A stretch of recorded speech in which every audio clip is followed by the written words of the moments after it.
I'm Tony, 27M, and I've been dating Penelope, 25F, for about 8 months now. We met at a local pub quiz night, where I've been a regular for years. I'm part of a team called the Quizzards of Oz. Yeah, we're pretty proud of that name. Penelope showed up one night with a group of her coworkers, and their team absolutely destroyed us. I was impressed and, if I'm honest, a little intimidated by her encyclopedic knowledge of obscure facts. After the quiz, I worked up the courage to talk to her at the bar. We hit it off right away, bonding over our shared love of trivia, true crime podcasts, and dogs. Penelope works as a veterinary technician, which I find fascinating. I'm a software developer, and she actually seemed interested when I rambled on about my latest project. Our relationship has been great so far. Penelope is smart, funny, and we share a lot of common interests. She's introduced me to rock climbing, which I'm terrible at but enjoying anyway. I've gotten her hooked on my favorite sci-fi series. We've even started talking about moving in together, maybe getting a dog. Everything was going smoothly until last week when we had dinner with her best friend Taylor, 26F, and Taylor's boyfriend Chris, 28M. I'd met Taylor a few times before at group hangouts. She seemed nice enough, if a bit reserved. Taylor and Penelope have been friends since high school, and I know they're really close. This was my first time meeting Chris though, and boy, was it an experience. We decided to try out this new fusion restaurant that had just opened up in town. It's been all over social media, with people raving about their innovative menu. The place had a really cool vibe with dim lighting, eclectic decor, and these interesting art installations made from recycled kitchen utensils. As we were looking over the menu, Chris started asking the waiter a bunch of questions about every single dish. At first, I thought he was just being thorough, maybe he had some allergies or dietary restrictions. But it quickly became apparent that he had some very strange ideas about food. He kept insisting that any meat that wasn't well done was basically raw and dangerous to eat. When Taylor ordered a medium-rare steak, Chris lectured her for 5 solid minutes about food poisoning risks.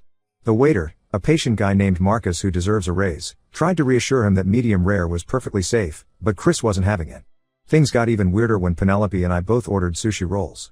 Chris looked horrified and asked if we were sure we wanted to eat uncooked fish. I explained that sushi-grade fish is specially prepared to be safe for raw consumption, but he just shook his head. "I've heard about those parasites you can get from raw fish," he said. "You guys are taking a huge risk.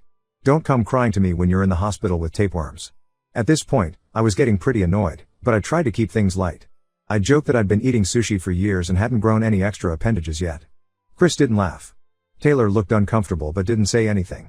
When our food arrived, Chris made a big show of thoroughly inspecting every bite before eating it. He sent back his chicken twice for being undercooked even though it looked perfectly fine to me.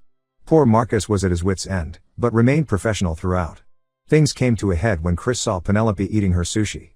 He actually reached across the table and tried to grab her chopsticks, saying, "I can't let you poison yourself." That was the last straw for me. I told Chris to back off and mind his own business. I said his behavior was ridiculous and he was ruining everyone's meal with his ignorance about food safety. I might have raised my voice a bit, I'll admit. The stress of the evening had gotten to me.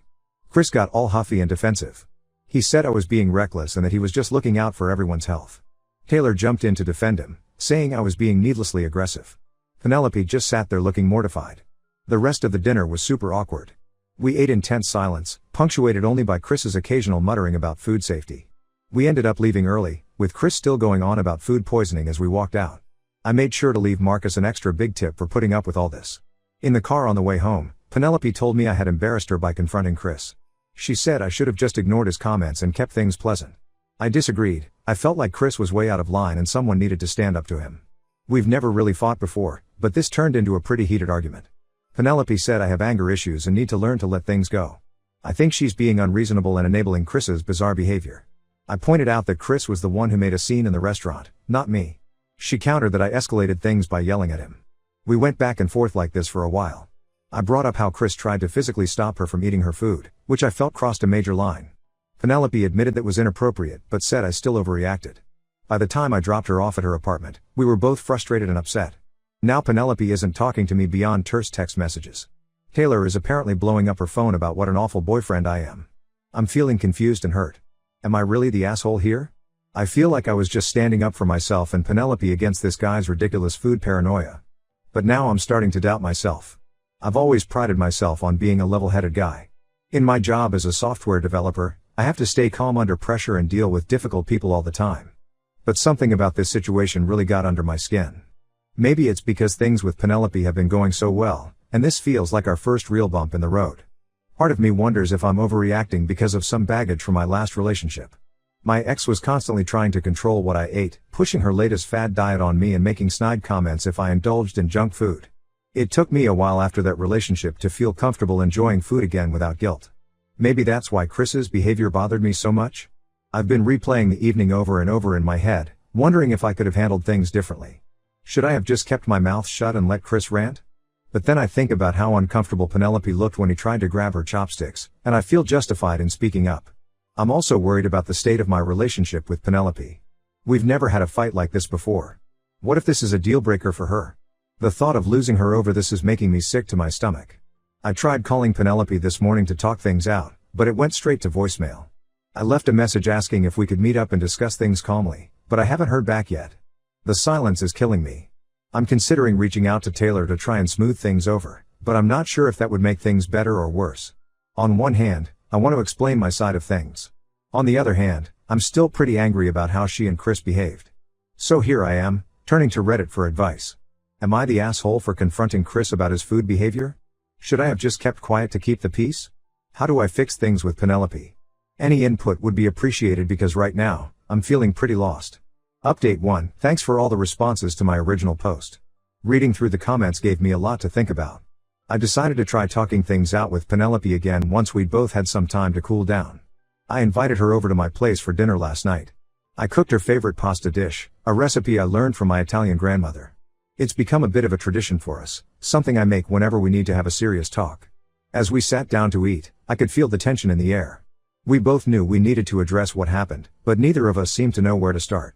Finally, I broke the ice by apologizing for losing my cool at the restaurant. I explained that while I still felt Chris's behavior was out of line, I could have handled it more tactfully. I admitted that I let my frustration get the better of me and that I shouldn't have raised my voice. Penelope seemed to appreciate my apology. She reached across the table and took my hand, which felt like a good sign.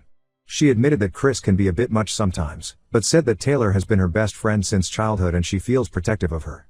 Then Penelope shared some background information that I hadn't known before. Apparently, Chris has some kind of anxiety disorder that manifests as extreme germophobia, especially around food. This was news to me. I had just assumed he was being difficult. I was a bit skeptical at first. It seemed like she was making excuses for him. But then Penelope told me something that put everything in a new light. Taylor and Chris met in an inpatient program for eating disorders 3 years ago. They bonded over their shared struggles and started dating after they were both discharged. Penelope explained that in high school, Taylor had struggled with anorexia. It got so bad that she had to be hospitalized during their senior year. Penelope had visited her friend in the hospital every day, watching helplessly as Taylor battled her demons. It was a traumatic time for both of them. Chris, on the other hand, had dealt with severe orthorexia, an obsession with eating foods he considered healthy and pure. His fixation on food safety stems from this disorder. He's made a lot of progress, but still struggles with food-related anxiety. Learning all this gave me a new perspective on the situation. I still think Chris's behavior was disruptive, but I can understand it better now. I felt a pang of guilt for how harshly I had judged him. Penelope and I talked for hours, delving into our own histories with food and body image. I opened up about my ex who had tried to control my eating habits, something I hadn't really discussed with Penelope before. She shared her own struggles with yo-yo dieting in college. We agreed that in the future, we'd try to be more patient and understanding with Chris, while also setting some boundaries if things get out of hand.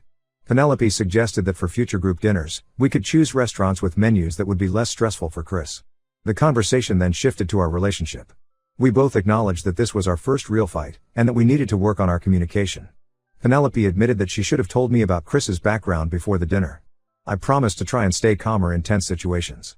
We ended up talking late into the night, clearing the air and coming out stronger as a couple. Penelope stayed over, and things between us felt back to normal, maybe even better than before. The next day, I reached out to Taylor to apologize for the scene at the restaurant. She was pretty frosty at first, but seemed to thaw a bit when I explained that Penelope had filled me in on some of the background. We're not best friends or anything, but at least things are civil now. I'm still not sure how to handle future interactions with Chris. His issues are clearly more complex than I initially realized. I want to be supportive of Penelope's friendship with Taylor, but I also don't want to subject myself to uncomfortable dinners on a regular basis. Penelope and I agreed we'd take things on a case-by-case basis for now. Overall, I'm feeling cautiously optimistic. This whole experience has taught me a lot about the importance of communication and not jumping to conclusions. It's also made me realize how much I care about Penelope and our relationship. I'm glad we were able to work through this together. Thanks again to everyone who weighed in with advice. It really helped me gain perspective on the situation. I'll post another update if anything significant happens, but for now, I'm just looking forward to moving past this and continuing to build my relationship with Penelope. Update 2. Well, things have taken an unexpected turn. Last weekend, Penelope and I decided to host a small dinner party at my place. We thought it would be a good opportunity for everyone to start fresh. We invited a few close friends, including Taylor and Chris. I spent days planning a menu that I hoped would work for everyone, a mix of cooked and raw options, with everything clearly labeled. I even called Chris beforehand to check if he had any specific concerns I should be aware of. He seemed appreciative of the effort. The evening started off well. Chris seemed tense when he arrived, but was making an effort to be polite. He even complimented the appetizers I had prepared. Taylor looked relieved, and Penelope gave me an encouraging smile. We were all chatting and enjoying ourselves. I was starting to think we had turned a corner in our relationship with Taylor and Chris. But then came dessert. I had made a tiramisu, my grandmother's recipe. As I was serving it, I mentioned that it contained raw eggs in the traditional recipe. I thought I was being helpful by providing that information up front. Chris immediately tensed up and started interrogating me about food safety. I calmly explained the risks were minimal with fresh, properly handled eggs. I even showed him the pasteurized eggs I had used, specifically chosen to address any safety concerns. But Chris wasn't listening. His face had gone pale and he was starting to sweat. Suddenly, he jumped up and knocked the whole tiramisu onto the floor. He started yelling about how I was trying to poison everyone. It was chaos. Taylor was crying, Penelope was trying to calm Chris down, and our other friends looked shell-shocked. In the midst of this, as I was trying to clean up the mess on the floor, I noticed something odd. Chris's sleeve had ridden up, revealing what looked like fresh track marks on his arm. Suddenly his erratic behavior made a lot more sense. I discreetly pointed it out to Penelope, whose face fell.